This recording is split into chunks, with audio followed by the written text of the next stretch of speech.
What's going on, everyone? Obviously, the setup is a little bit differently. And if you've been watching the videos, you know that I'm not at the normal setup. I'm not at home. I am visiting my mom, visiting the siblings right now. So this is going to be the setup for a little bit here. But, you know, we still got to get into it. We still got to get these out. Let's talk about Emanuel Navarrete versus Robson Conceição. 12 rounds in the 130-pound division for Navarrete's title. Let's get into it. Let's start with the champ, Emanuel Navarrete. 38 wins, 1 loss, 31 wins by way of knockout. We've covered Emanuel Navarrete a couple times on this channel already. And man, when you watch his style, it's like, what's not to like about Navarrete? I mean, the biggest question for me was never anything to do with him inside of the ring, but more outside of the ring. If he comes into fights in shape, man, he's tough to beat. We saw what happened with Oscar Valdez, right? Because when he is in shape, you know the man throws a whole bunch of punches in varieties of ways, but you need a certain level of conditioning to be able to let that carry all the way through. And when he is in shape, man, everything that he does, he's able to carry from round 1 all the way to round 12. He's got that level of toughness about him as well, too. He's been dropped before a few times, right? And every time he gets dropped, though, he comes back and he turns it up. It's like it really wakes him up and he has to really lock in. And we've seen him do that. We see him do that against Liam Wilson most recently. And of course, in boxing, we know how quickly one punch can change things and turn things around. Inside the ring, Navarrete is an unorthodox style. He's an unorthodox style of fighter, right? His style isn't conventional. It's fluid. It's a little risk-taking. It's punches from different angles, and he can lunge forward with combinations of shots, right? Usually, sometimes people lunge forward, and they may let off a up jab. But Navarrete lets off an up jab with a left hook, with the right hook, with a body shot. He can put combinations through in awkward stances that most people wouldn't be able to get away with. But he's able to do that. He can be patient and he can box at times. Or there are times when he can be a little sporadic and overly aggressive and can get himself in trouble. He's not out of range to not get hit, right? He's there to get hit, but he's always going to return a fire. He's always going to return another shot at will. And the more the fight goes on, right, he lets his hands go a lot more. He's consistent with his work rate throughout the fight. And as I said, man, he can hit you with a whole bunch of different shots from different angles. You got to be careful when you fight Emanuel Navarrete, man, because he's unpredictable, right? And he breaks you down with accumulation of punches, and he doesn't let you get comfortable inside of the ring. He can break your spirit. Remember what he did to Isaac Dogboe, right? The volume punching.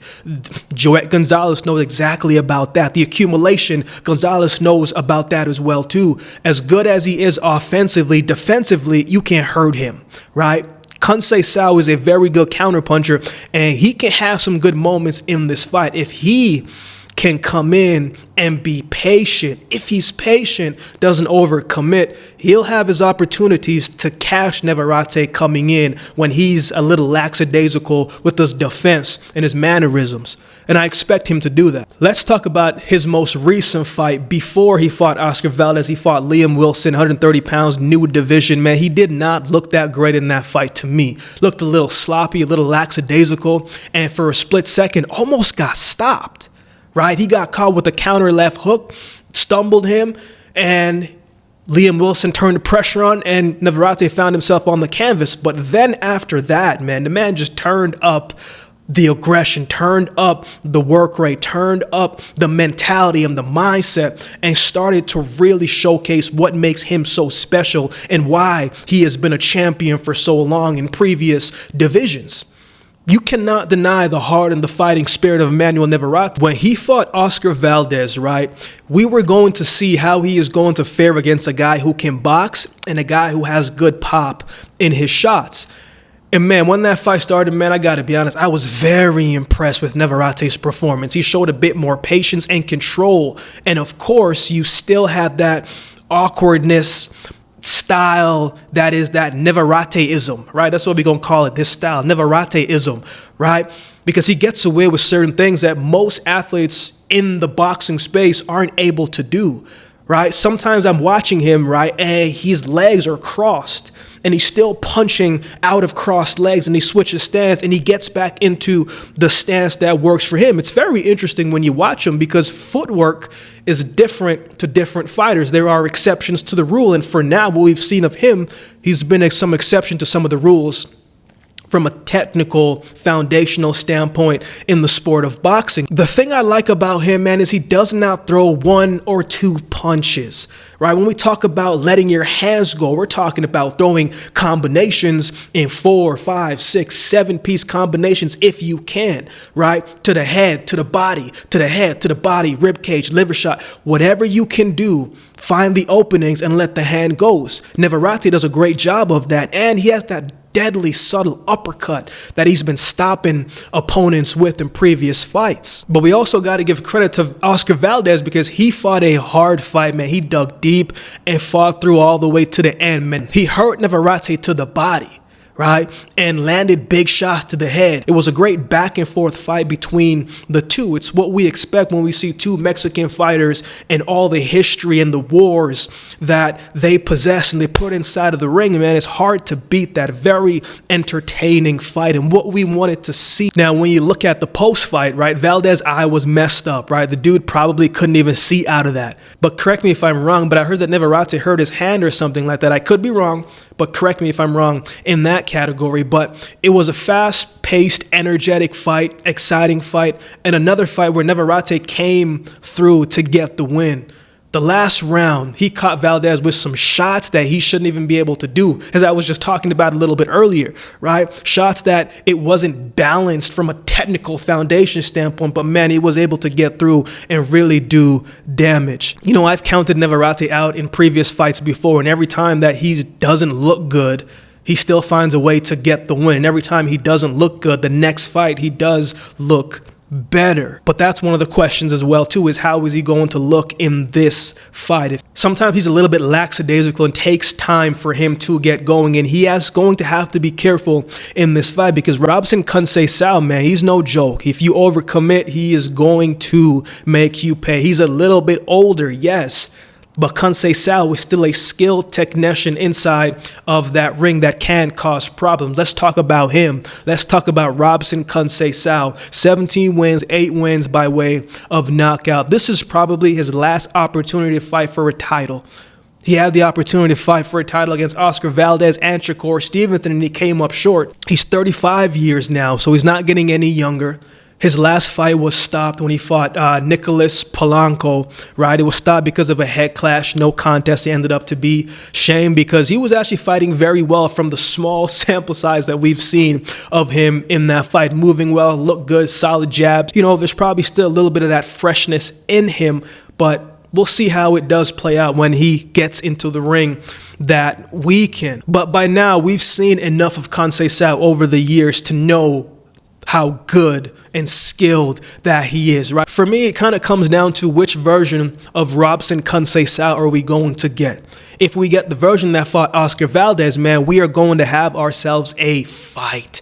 Because against Valdez, he looked fantastic. I mean, he looked sharp, he looked slick, efficient, the confidence was exuberating. He boxed beautifully in that fight. Countered effectively in that fight. He was having some real fun in that fight, man. He was walking around like he was a big dog. You know what I'm saying? Walking around like he knew he had this thing in the bag. Even though he wasn't the favorite, he was moving like he was inside of the ring on that night to me. I don't know about you, but I saw a dangerous version of Robson Conceição against Oscar Valdez. Valdez had good moments in that fight and fought his way back to the second half of the fight. Conceição kind of slowed down a little bit in the middle of the fight, and Valdez was able to kind of take some of that momentum back. And one of the ways that he was able to do that, Valdez was able to do that, was by going to the body to slow down some of that movement of Conceição. You don't always have to hit the head, man. If you want to slow the person down, you go and target that body. Tire out that core. The foundation of a human's body is that core right there. If you tire that out,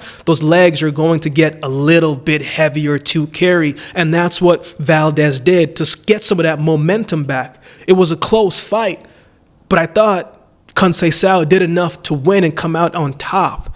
If that's the same version that is coming into the ring to fight Navarrete, that is going to be a problem from Navarrete, in my opinion. If we get the version that fought Shakur Stevenson, he might be in trouble. He didn't look as confident. Defensively, he was making more mistakes. He's normally the counter puncher, but he was getting beat to the punch by Shakur Stevenson. Shakur was walking him down, giving him work from every angle, including that beautiful left-hand body shot Shakur Stevenson hit Conceicao with. That hit him right underneath the pec and dropped him, and Shakur secured a knockdown. If that's the version that we get that is going to fight Navarrete, that is going to be a problem, and it could be an outcome where Conceicao gets stopped. And if he isn't going into that fight confident like we've seen him before, that's not going to be a good look as well. He does have the skills and the talent and the game plan and the skill set to be able to beat and frustrate Emanuel Navarrete all night.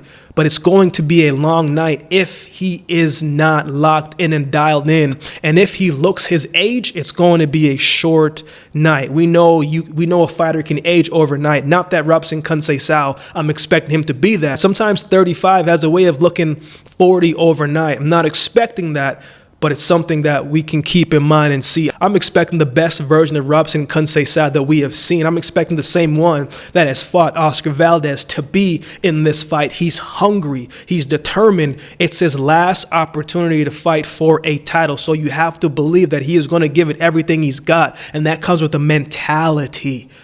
And I'm hoping that he's going to bring it. So who wins? Man, as I said, Conceicao needs to leave everything inside of the ring. He needs to box smartly. He needs to keep from too much engaging against Navarrete. He needs to box on the outside and simply, man, just be the counter puncher and beat Navarrete to the punch. Be technically sound, be efficient, be effective in spots, but be defensively responsible. Don't get lulled into fighting Navarrete's fight.